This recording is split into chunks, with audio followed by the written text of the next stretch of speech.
Olá pessoas, aqui é o Barba e demorou 2 anos. 2 anos, mas finalmente eu coloquei as mãos no Magic Keyboard, o teclado capa, que literalmente transforma o uso do iPad.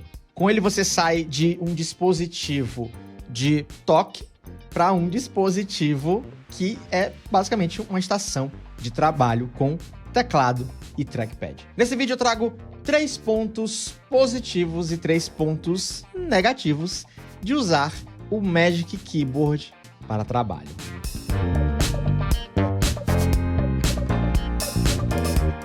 Se você não é inscrito nesse canal, clica aí embaixo em inscrever-se e clica no sininho do lado, assim você não perde nenhum vídeo desse canal maluco que não tem um notebook para trabalhar e faz tudo de um iPad, como vocês já sabem.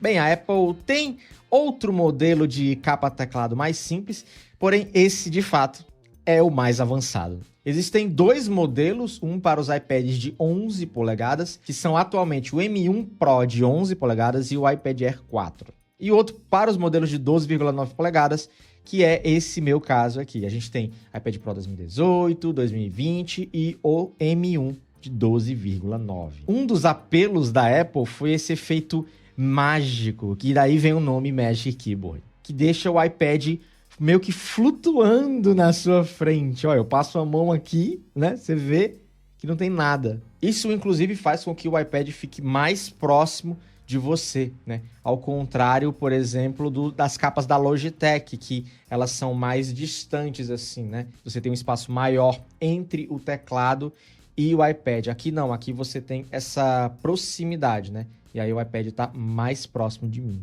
Então vamos para os pontos positivos e negativos, começando pelos positivos. O número 1, é óbvio, é a praticidade.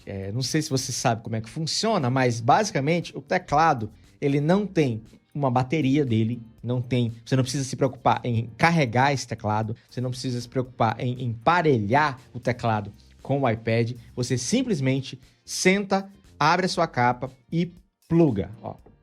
Pronto. Só isso. O iPad possui vários ímãs pela superfície da traseira, o que deixa, inclusive, bem seguro, porque são ímãs bem fortes. E a conexão em si, teclado e trackpad, ela é feita por apenas 3 pinos. Você pluga e tá aí. Não tem, como eu falei, não tem que emparelhar, não tem que carregar o teclado, nada. Ele vai se alimentar com a bateria do iPad e a conexão é instantânea, né? Plugou, o teclado já funciona e o trackpad também já funciona. Segundo ponto positivo é que o teclado é maravilhoso de usar. Eu estava usando um teclado antigo da Apple, inclusive ele já apareceu aqui em outros vídeos, né? É um modelo que já foi descontinuado, tem mais de 10 anos, então nem adianta procurar, porque não tem esse modelo para vender, ou pelo menos não oficialmente. E o teclado do Magic Keyboard, pelo menos nesse modelo meu aqui de 12,9 polegadas, eu achei ele num tamanho ideal. Eu imagino que o modelo de 11 polegadas, ele pode ter algumas restrições ou diminuições, né? Não no tamanho em si da tecla, mas eu acredito que o espaçamento e aí o tamanho de alguns botões na lateral, eu já vi mais ou menos assim lado a lado, eu recomendo que você veja até numa loja, mas de certa forma o tamanho das teclas continua o mesmo, porém esse tamanho em si, que fica basicamente do tamanho daqueles teclados 75%, né? Então é um teclado padrão, não é um teclado em miniatura que você vai ficar desconfortável ali trabalhando. Não, ele é um teclado padrão. E número 3 dos pontos positivos é que essa capa teclado, ela adiciona uma porta que eu estava precisando demais. Ela tem uma porta USB-C aqui do lado esquerdo que ela serve para carregamento. Então, se eu plugar um cabo USB-C na tomada, né, o carregador tradicional do iPad, ele vai carregar normalmente sem eu precisar usar a porta USB-C do iPad. Por que isso é legal? Porque, por exemplo, desde quando eu usava notebook, né, eu já tinha o hábito de não ficar muitas horas na minha mesa editando, porque eu me canso de fato, eu me canso de ficar aqui. Né? Então, às vezes eu vou lá para a sala, às vezes eu vou para a mesa tomar um café, às vezes eu vou até para o quarto, às vezes eu edito até numa rede. Então, eu sempre tive o hábito de sair daquele estúdio e continuar editando. E aí, usando o iPad, eu uso muito o SSD externo, mas o iPad ele só tem uma única porta. E toda vez que eu tô ali no meio da tarde e a bateria já dá indícios que não vai durar até o final da edição, eu tenho que voltar para o estúdio, plugar meu USB-C. Aliás, eu tenho que fechar o software de edição, desplugar o SSD, plugar o meu hub, plugar a tomada e plugar de volta o SSD. Dessa forma, já com essa case aqui, que tem uma porta USB-C extra, eu não preciso disso. Eu só preciso simplesmente sentar e colocar na tomada. O SSD fica lá o tempo todo. Então eu ganhei uma porta. Apesar de não ser de dados, né? Gostaria muito que fosse uma porta de dados também. Mas pelo menos uma porta a mais para carregamento já me ajuda bastante. Agora vamos para os pontos negativos, que é óbvio que todo produto tem ponto negativo, né? Nada é perfeito. E aí isso é um pouco relativo agora, o primeiro ponto.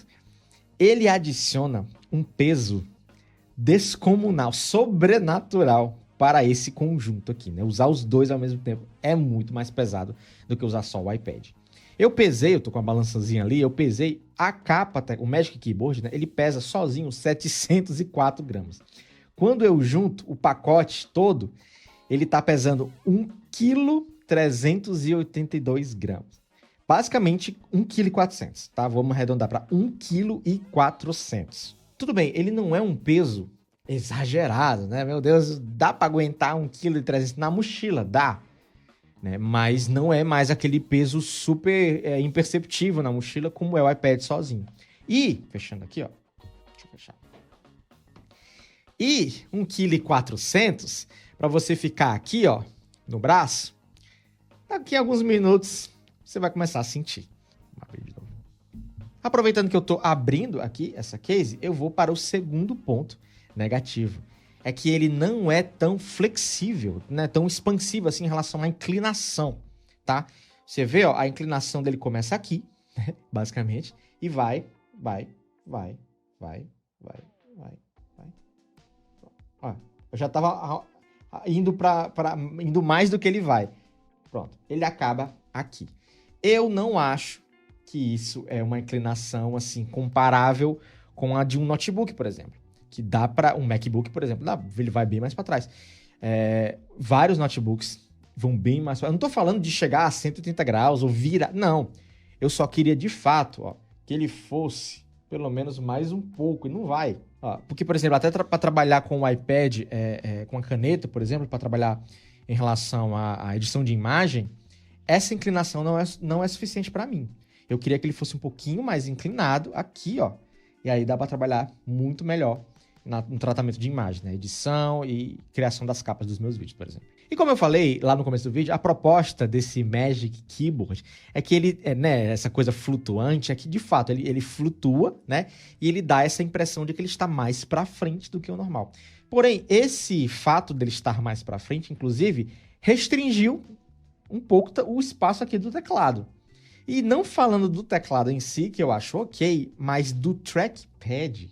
Eu acredito que, por exemplo, se esse iPad fosse um pouquinho mais para trás, isso também vai influenciar na estrutura dele e no próprio apoio, né? Dele ficar ali paradinho. Eu sei que isso influencia, mas se ele fosse um pouquinho mais para trás, de fato, eu tenho absoluta certeza que dava para colocar o teclado mais para trás e aumentar o trackpad, assim como a gente tem nos MacBooks. Esse trackpad aqui, ele é muito bom, tá? Ele reconhece todos os gestos, ele é tão bom quanto um de um MacBook, tá? E, inclusive, ele é melhor do que muito notebook Windows. Acredite em mim, tá? Mas o tamanho dele, pro que eu estou acostumado, é muito reduzido. Para vocês terem noção, esse é o trackpad que eu uso no meu dia a dia. O que vem no Magic Keyboard é 1/4 do tamanho. É basicamente isso aqui, ó. É quase 1/4 do tamanho. Eu queria que pelo menos fosse a metade do tamanho.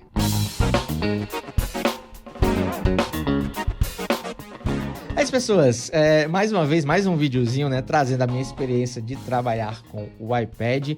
Eu sei que eu não trago tantos vídeos assim, mas se você me acompanha no Instagram, você vê muito mais conteúdo desse tipo, tá? Porque os vídeos, de fato, aqui são mais demorados e mais trabalhosos, né? E eu tenho outros assuntos para também trazer, e aí fica difícil ficar sempre batendo na mesma tecla, né? No mesmo conteúdo. Quero diversificar um pouco, mas no meu Instagram eu tô sempre compartilhando a minha experiência com o iPad. Inclusive, nos próximos dias, né, que vai ser um conteúdo aqui pro canal, se você me acompanha no Instagram, você viu que o último vídeo lá do Motorola foi todo produzido no iPad mini, que eu vou trazer em breve aqui para o canal, ok? Me diz aí o que vocês acharam desse ecossistema aqui, né? Mais completo ainda, né? E cada vez mais produtivo, né? Que é a minha estação de trabalho com o iPad. Deixa aí os comentários que a gente continua esse papo aí embaixo, ok? Muito obrigado por ter assistido até aqui e até o próximo vídeo. Tchau!